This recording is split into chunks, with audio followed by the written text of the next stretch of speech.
നമസ്കാരം എല്ലാ കൂട്ടുകാരെ. വിഷ്ണു ശ്രീനിവാസ പിള്ളയുടെ ഈ ചാനലിലേക്ക് നിങ്ങൾക്കെല്ലാം സ്വാഗതം. ഇന്നൊരു എൻ്റെ ഡിഫറെൻറ്റ് ടോപ്പിക്കുമായിട്ടാണ് ഞാൻ വന്നിരിക്കുന്നത്. നിങ്ങൾ പല വീഡിയോകൾ കണ്ടുകൊണ്ടുണ്ടാവും സ്ത്രീകൾക്ക് പുരുഷന്മാർ കാണുന്ന ആകർഷണീയത എന്താണ് എന്നുള്ളത്. അത് സ്ത്രീകൾ തന്നെ പറയുന്നുണ്ടാവും, പുരുഷന്മാർ പറയുന്നുണ്ടാവും. സ്ത്രീകൾ പറയുന്ന വീഡിയോകൾക്ക് കൂടുതൽ വ്യൂസ് കിട്ടുന്നു. കാരണം എന്ന് വെച്ചാൽ സ്ത്രീക്ക് അവരെ പറ്റി തന്നെ കൂടുതൽ അറിയാം എന്നുള്ള തോന്നലാണ് നിങ്ങൾക്ക്. പക്ഷേ ഞാൻ പറയാം, ഞാൻ എൻ്റെ ഭാര്യ ആയിട്ട് ബന്ധപ്പെട്ടിട്ടുണ്ട്. അതേ കണക്കിന് അവളുടെ സമ്മതത്തോടു കൂടി മാത്രം കൃത്യമായിട്ട് 400 പേരുമായിട്ട് ബന്ധപ്പെട്ടിട്ടുണ്ട്.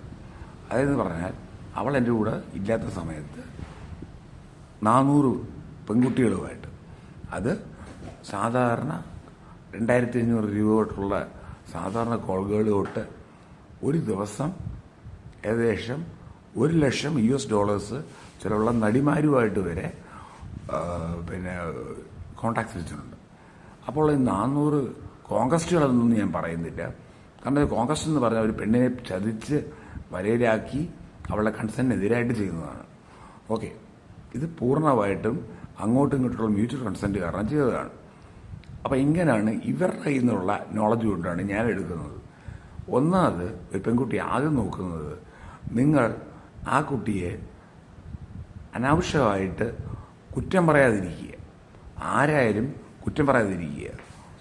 അതായത് സംശയ രീതിയിൽ നോക്കാതിരിക്കുക, സംശയരോഗം ഇല്ലാതിരിക്കുക. അതാണ് ഏറ്റവും കൂടുതൽ അവർ ആഗ്രഹിക്കുന്നത്. രണ്ടാമതായി അവരുടെ ആവശ്യങ്ങൾ എന്താണെന്ന് അറിഞ്ഞ് പ്രവർത്തിക്കുക എന്നുള്ളതാണ്. മൂന്നാമതായി അവർ ഏറ്റവും കൂടുതൽ വെറുക്കുന്നത് ആരെയാണ്? നിങ്ങൾക്ക് മനസ്സിലായോ ആരെയാണെന്ന്? അതായത് അവർ ചിലപ്പം ഏറ്റവും കൂടുതൽ വെറുക്കുന്നത് സ്വന്തം അച്ഛനെയോ അമ്മയോ തന്നെയായിരിക്കും. കാരണം ശൈശവകാലത്തോ ബാല്യകാലത്തോ അവർക്ക് നേരിടേണ്ടി വന്ന ചെറിയ എബ്യൂസസ് ആയിരിക്കും. ഇത് ആൺകുട്ടികൾക്കും ബാധകമാണ് കേട്ടോ. അപ്പോൾ ഇത് നേരത്തെ കാരണം വെച്ചാൽ ഈ ബന്ധപ്പെട്ട ഈ 400 കൃത്യമായിട്ടുള്ള വേശ്യകൾക്ക് ഇവരുടെ കാര്യം വെച്ച് പറയുകയാണെങ്കിൽ അവർ പറഞ്ഞത് അവരുടെ ആൺകുട്ടികളും പെൺകുട്ടികളും മക്കളുണ്ട്. അപ്പോൾ ഞാൻ പറഞ്ഞിങ്ങനെ പെൺകുട്ടികളുടെയും ആൺകുട്ടികളുടെയും മക്കളുടെ ഫോട്ടോ ഇങ്ങനെ ഫേസ്ബുക്കിനകത്ത് ഇടരുത്. കാരണം വെച്ച് കഴിഞ്ഞാൽ നിങ്ങളിങ്ങനെ ഒരു പ്രൊഫഷണലാണ് അങ്ങനെ പറഞ്ഞപ്പോൾ അവരാ പറഞ്ഞത് അവർക്കൊരു ബിലോങ്ങിങ് ഇല്ല. അവർ നോക്കാൻ നേരത്ത് പിള്ളേർക്ക് അച്ഛൻ ഒരു വഴിയിൽ കളഞ്ഞിട്ട് പോയി, അമ്മയെ കളഞ്ഞിട്ട് പോയി, പിന്നീട് അമ്മ ഇങ്ങനെ ജോലി ചെയ്യുന്നു, അവർക്കറിയില്ല, ടൈം കിട്ടുന്നില്ല. അതുകൊണ്ട് നിങ്ങൾ ആദ്യം കുറച്ച് ടൈം സ്പെൻഡ് ചെയ്യുക. ഓവർ ടൈം സ്പെൻഡ് ചെയ്യണമെന്ന് ഞാൻ പറയുന്നില്ല, കൂടുതൽ സംസാരിക്കേണ്ട ആവശ്യവുമില്ല. നിങ്ങൾ നിങ്ങളുടെ കാര്യങ്ങൾ വ്യക്തമായിട്ട് പറഞ്ഞു കൊടുക്കുക എന്നുള്ള കാര്യം മാത്രമേ ഉള്ളൂ. സ്നേഹമുണ്ടെന്ന് തുറന്ന് പറയുക. എനിക്കൊരു അബദ്ധം ഞാൻ പറയാം. ഞാൻ എൻ്റെ വൈഫിൻ്റെ അടുത്ത് ആദ്യം കല്യാണം കഴിച്ചു പോകുന്ന സമയത്ത്, അവിടെ സന്തോഷം തോന്നുന്ന സമയത്ത് തുറന്നടിച്ച് 24 മണിക്കൂറും അവളുടെ പുറകെ നടന്ന് കാര്യങ്ങൾ പറഞ്ഞുകൊണ്ടിരുന്നു. ശല്യപ്പെടുത്തുന്നതല്ല, അവളിങ്ങനെ പറയുകയാണ്, ചേട്ടാ സ്നേഹം കുറഞ്ഞു പോകുന്ന എനിക്ക് തോന്നുന്നു. ഞാൻ സമയത്ത് അത് ഒരു കറക്റ്റ് പോയിന്റാണ്. നമ്മൾ ഒരാളെ ബോറടിപ്പിക്കാൻ പാടില്ല.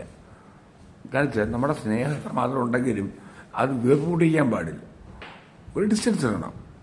അഥവാ നിങ്ങൾ സെക്ഷുവലി ഡിസയർ കൂടുതലുള്ള ആളാണെങ്കിലും നിങ്ങൾ ചെയ്യേണ്ടത് ചില സമയത്ത് ഒന്ന് ബാക്കൗട്ട് അടിക്കുക എന്നുള്ളതാണ്. ഭാര്യയ്ക്ക് സെക്ഷുവലി അപ്പീലുള്ള കുട്ടിയാണെങ്കിലും നിങ്ങൾ ഒന്ന് ബാക്കിലോട്ട് പിടിക്കണം. എല്ലാ സാധനവും വെയിറ്റ് ചെയ്താൽ മാത്രമേ അതിന് അതിൻ്റേതായ വിലയുള്ളൂ. അനാവശ്യമായിട്ട് കൊടുക്കുന്ന പൈസ, അനാവശ്യമായിട്ട് കൊടുക്കുന്ന സെക്സ് എല്ലാത്തിനും ഒരു വിഘാതമായി മാറും. മനസ്സിലായില്ലേ? അതേ കണക്ക് തന്നെ അവൾ പറയുന്നു അവളുടെ ബന്ധുക്കൾ ചിലരുമായിട്ട് ബന്ധപ്പെടരുത്, അതായത് അവരോട് സംസാരിക്കരുത്, അവരെ കൂടെ കൂട്ടണ്ട എന്ന് പറഞ്ഞാൽ കൃത്യമായിട്ട് അതിനെ ചെയ്യുക. നിങ്ങളുടെ ഓപ്പൺ മനസ്സ് കൊണ്ട് അവരെ എല്ലാവരെയും ഇഷ്ടപ്പെടാൻ പോകണ്ട. ചിലപ്പോൾ അത് കൃത്യമായ റീസൺസ് അവർക്ക് കാണും, മുമ്പത്തെ റീസൺസ് കാണുമായിരിക്കും. അതാണ് റീസൺ. മനസ്സിലായില്ലേ?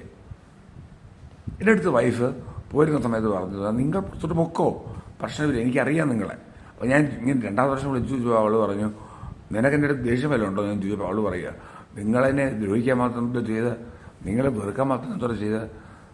അവളെന്നെ ദൈവമെന്നും കൂടെ പറഞ്ഞതാണ് ഇടയ്ക്ക്. പക്ഷേ ഒരു പെൺകുട്ടി ഒരിടത്ത് ആണെന്നും ചങ്കൂറ്റുള്ളവനാണെന്നും തൻ്റെ ഉള്ളവനാണെന്നും ശക്തിയുള്ളവനാണെന്നും പറഞ്ഞിട്ടുണ്ട്. അവളെ അങ്ങനെ പറയുന്നതിന് കൂടാതെ ദൈവമെന്നും കൂടെ പറഞ്ഞിട്ടുണ്ട്. അത് ഒരാൾക്ക് തരുന്ന കോൺഫിഡൻസ് എന്തുമാത്രമാണ്, അതാണ് കാര്യം. അത് മാത്രം മതി. നമ്മുടെ കൂടെ 24 നൂറ്റാണ്ടോ 24 പതിറ്റാണ്ടോ കൂടെ ജീവിക്കണമെന്നില്ല. നമ്മുടെ കൂടെ നിൽക്കുമ്പോൾ തരുന്ന വാക്കുകൾ, ആ ആർജവം, ആ കുട്ടികൾ എന്ന സ്നേഹം, ആ സ്നേഹമാണ് ഒരാളെ എപ്പോഴും മുന്നോട്ട് കൊണ്ടുപോകുന്നത്. പക്ഷേ സ്വന്തം രക്തം എന്നുള്ളതൊരു കാര്യമില്ല, സ്വന്തം ബന്ധുക്കളെന്നുള്ളതൊരു കാര്യമില്ല, ഒരു കാര്യമില്ല. നമ്മുടെ സ്വഭാവം, പെരുമാറ്റം ഒന്നാമത്തെ കാര്യം. To the girl, give respect and take respect. അവർക്ക് റെസ്പെക്ട് കൊടുക്കുക.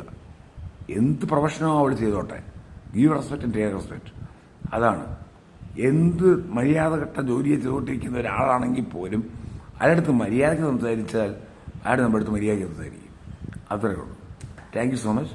God bless you, Jesus bless you, Vishnu bless you, and Allah bless you. ഞാൻ പറയുന്നത് പറഞ്ഞാൽ ഇത് ഇംപ്ലിമെൻറ്റ് ചെയ്ത് നോക്കും. നിങ്ങൾ കല്യാണം കഴിച്ച് വേറെ പെണ്ണുങ്ങളുമായിട്ട് ബന്ധപ്പെടാൻ ആഗ്രഹമില്ലെങ്കിൽ അത് യൂസ് ചെയ്യേണ്ട ആവശ്യമില്ല. പക്ഷേ ഇത് കല്യാണം കഴിക്കാത്ത പിള്ളേരെ കാണേണ്ടത്. അവർക്ക് ഇപ്പോഴത്തെ പിള്ളേർ കല്യാണം കഴിക്കേണ്ട എന്ന് പറഞ്ഞുകൊണ്ടിരിക്കുക. അത് തെറ്റായിട്ടുള്ള കാര്യമാണ്. നിങ്ങൾ കല്യാണം കഴിച്ച് ഒരാളിൽ തൃപ്തിപ്പെടാൻ പറ്റിയാൽ ആണ് ഏറ്റവും വലിയ കാര്യം. അല്ല സെക്സ് മസാജ് പാർലറിൽ പോയി ഗോവയും തായ്ലൻഡും പോകുന്നത് കണക്കല്ല ജീവിതം. ശരിക്കുള്ള ജീവിതം ലാസ് വേഗസിലും പിന്നെ ന്യൂയോർക്കിലും കാലിഫോർണിയയിലൊക്കെയാണ് നടക്കുന്നത്. അങ്ങോട്ട് പോകാനാണോ? നിങ്ങൾക്ക് കപ്പാസിറ്റി ഇല്ല. അതാ പറയുന്നത്. ആദ്യം പറഞ്ഞ് ഇതൊക്കെ കണ്ട് മനസ്സിലാക്കിയ ആളാണ് പറയുന്നത്. ഇതിലൊന്നും കാര്യമില്ല. 400 അല്ല, ഇനി 4000 കഴിഞ്ഞാലും നിങ്ങളുടെ ആഗ്രഹങ്ങൾ തീരാൻ പോകുന്നില്ല. അതാണുള്ള കാര്യം. അതുകൊണ്ട് ഒറ്റയാളിൽ തൃപ്തിപ്പെടുക. Okay, thank you so much.